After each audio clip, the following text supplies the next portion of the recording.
$714 per foot-pound of torque. That is what a mid-market Hemi Cuda costs you on the torque metric.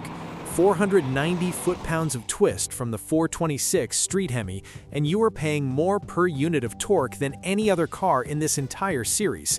The floor is $408.16. The ceiling is $1,020.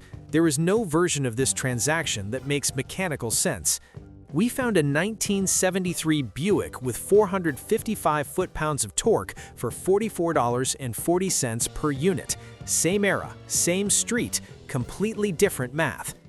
Same 5 cars from the CPH video, same market prices, factory gross ratings throughout, every figure measured to the 1971 era standard, no accessories, open headers, applied consistently across all model years on this list. Conservative numbers only. The methodology hasn't changed, the leaderboard has. In the horsepower video, the Mercury Cyclone GT sat in the middle of the pack. On the torque table, it jumps to second place. If you watched the CPH video and thought the Cyclone was an afterthought, the 429 Cobra Jet has something to say about that. Big block torque is where this engine was always meant to be measured, and the market has been pricing it as if nobody noticed. The Buick wins again, but the story of how the leaderboard gets there is worth every second. The benchmark, the Hemi tax on twist. The 426 Street Hemi produces 490 foot-pounds of torque at the factory gross rating. That is a serious number. It belongs on this list with respect. What does not belong on any rational mechanical basis is the price attached to it. Driver quality Cuda, $200,000. That is $408.16 per foot-pound. Mid-market numbers matching coupe, $350,000. That is $714.29 per foot-pound. Show quality documented example, $500,000. That is $1,020.41 per foot-pound from an engine that began its life as a purpose-built racing architecture, the A102 program, homologated for the street only because NASCAR and NHRA required it. That origin story is part of what you are paying for. The torque output is real. The price is a monument to everything that surrounds it. We ran 3 tiers here for the same reason we did in the CPH video. The "you can find one cheaper" argument has a number attached to it, $408.16. That is the floor. The hype tax on this car does not offer a torque discount at any condition grade. The Cuda is the benchmark. Everything below it is a different conversation entirely. The 1970s torque leaderboard. The pony car ceiling, 1970 AMC Javelin SST 390. The AMC 390 produces 425 foot-pounds of torque gross. At $46,700, the CPFP comes out to $109.88. Better than the Cuda by a significant margin, worse than everything below it by an equally significant one. The SST was AMC's luxury trim designation. The Trans Am connection came through the specific 1970 homologation package that put the ducktail spoiler and race-inspired hardware on the Donahue spec cars. That racing lineage has attached itself to the broader Javelin SST market, which means the standard car carries a story tax it didn't entirely earn on its own. The torque metric confirms it. You are still paying for the narrative here, not the hardware. The small block reality check, 1971 Chevrolet Nova SS 350. In the CPH video, the Nova was the middle-of-the-pack everyman at $91.11 per horsepower. On the torque table, it drops to 4th. That movement is not a coincidence. It is the big block shove gap making itself visible in the math. The 1971 Nova SS 350 produced 360 foot-pounds of torque gross. Compression dropped to 8.5 to 1 that year, pulling the torque figure down from the 380 foot-pounds the L48 made in 1970. At $24,600, the CPFP comes out to $68.33. The 350 is an honest, balanced engine with a broad power band, but it was engineered for rev-friendly horsepower delivery, not low-end authority. When the leaderboard is ranked by twist per dollar, the small block finds its ceiling. The Nova is a great everyman car. It is not a torque value play. The Mopar Lightweight 1973 Plymouth Duster 340. 340 foot-pounds of torque gross. $21,000 market price. CPFP $61.76. The Duster holds its position above the Nova on the torque table for the same reason it held it on the horsepower table. The price does the work the displacement cannot. The 340 was never engineered for low-end torque authority. It was a high-winding small block built to breathe, not shove. But at $21,000, the math keeps it competitive against cars with significantly more cubic inches. Lightweight platform, honest numbers, honest price. The Duster earns its place on this list the same way it always has. The Spreadsheet Breaker 1970 Mercury Cyclone GT 429 Cobra Jet. Here is where the torque table separates itself from the horsepower video. 450 foot-pounds of torque gross from the 429 Cobra Jet. $26,400 market price. CPFP $58.67.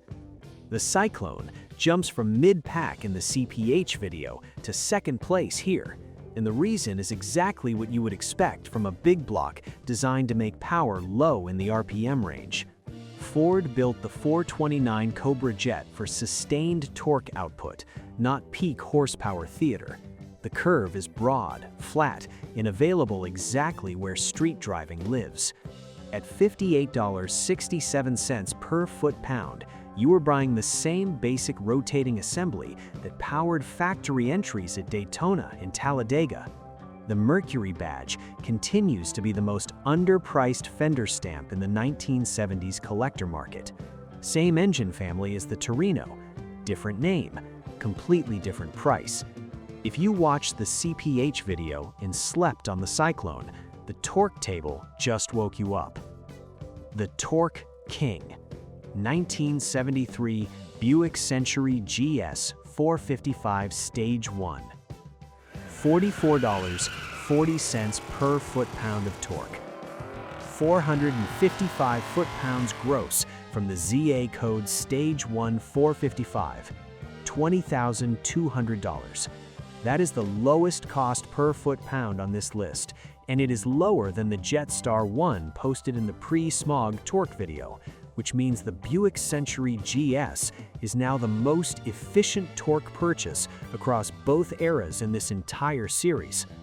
One clarification worth making for the technically sharp: in 1973, the GS designation was a trim package on the Colonnade body Century, a fundamentally different car from the 1968 through 1972 A-body platform that collectors associate with the GSX badge. That body transition is a significant part of why the market moved on.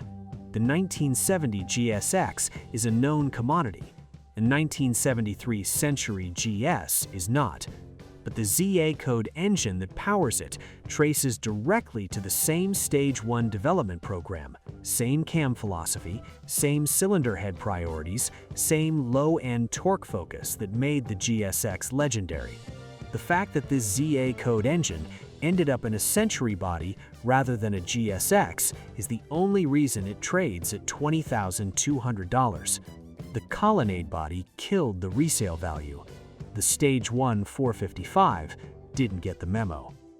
One note for the technically precise: in 1972 and 1973, compression reductions affect peak output across the board. Every figure on this list uses the 1971 era gross measurement standard applied consistently. At that conservative baseline, the Buick still wins by a margin that no compression adjustment closes. Across 2 eras and 4 videos, the pattern holds without exception. The efficiency gap always belongs to the car the market forgot to make famous: the Jetstar, the Belvedere, the Cyclone, the Century. Different decades, different platforms, identical dynamic. Fame concentrates value and leaves the hardware behind at prices that make no mechanical sense. the Buick has now won 2 consecutive leaderboards across 2 different metrics: $56 per horsepower, $44 per foot-pound. That is not a coincidence. That is what happens when an exceptional engine ends up in a body the market decided not to care about. The physics of the bargain. Torque is the metric that matters on the street because the street does not operate at peak RPM. Every traffic light, every on-ramp, every passing maneuver happens between idle and 4,000 RPM. That is where torque lives. That is where these engines work. The Buick's 455 foot-pounds of peak torque arrives at 2,800 RPM. The Hemi's 490 foot-pounds doesn't show up until 4,000. On a green light, the Cuda isn't just paying more, it's waiting longer. The Buick is already done with the conversation before the Hemi finds its stride. The Cuda's 490 foot-pounds is real, and it is impressive, but it arrives in a car that costs $408 per unit at the floor. The Buick's 455 foot-pounds arrives in a car that costs $44. On every public road you will ever drive, the difference between those 2 torque numbers is smaller than the difference between those 2 price tags by an order of magnitude. The collector market has never priced torque. It prices reputation, rarity, and cultural memory, which means every car on this list that lacks those qualities has been consistently underpriced on the one metric that actually governs the driving experience. That mispricing is the opportunity. It has been the opportunity for 50 years. It remains the opportunity today. The full picture. Run all 4 videos in sequence, and the conclusion is the same every time. The pre-smog CPH winner was the Fairline. The pre-smog torque winner was the Jetstar. The 1970s CPH winner is the Buick. The 1970s torque winner is the Buick. One car has now won 2 consecutive leaderboards across 2 different metrics in the same era. That is not a rounding error. That is what happens when an exceptional engine gets installed in a body the market decided not to care about. The window on these cars is not permanent. The same generational shift that bid up the Chevelle and the GTO is working its way through the collector market right now. The buyers who grew up seeing these cars on the street are entering their peak earning years. When that demand finds the Century GS the way it found the Chevelle, $20,200 will be a memory. The only question that remains is whether you are holding the car when that happens or telling the story about the one you almost bought. The Buick wins again, $44.40 per foot-pound, the most efficient torque purchase across 2 eras and 4 videos in this series. One honorable mention for the comments: the standard 1970 Oldsmobile 442 with the 455 cubic inch V8. Not the W30, the standard 455 that the market has largely ignored in favor of the Force Air cars. Factory rated at 500 foot-pounds of torque, gross. 500. That is more twist than the Hemi Cuda produces in a car that trades around $40,000 today for a solid driver. The CPFP lands around $80 per foot-pound. Better than the Javelin, worse than the Cyclone, and carrying more raw torque than the most famous engine in Mopar history. Whether that belongs on this leaderboard or deserves its own video is an argument worth having below.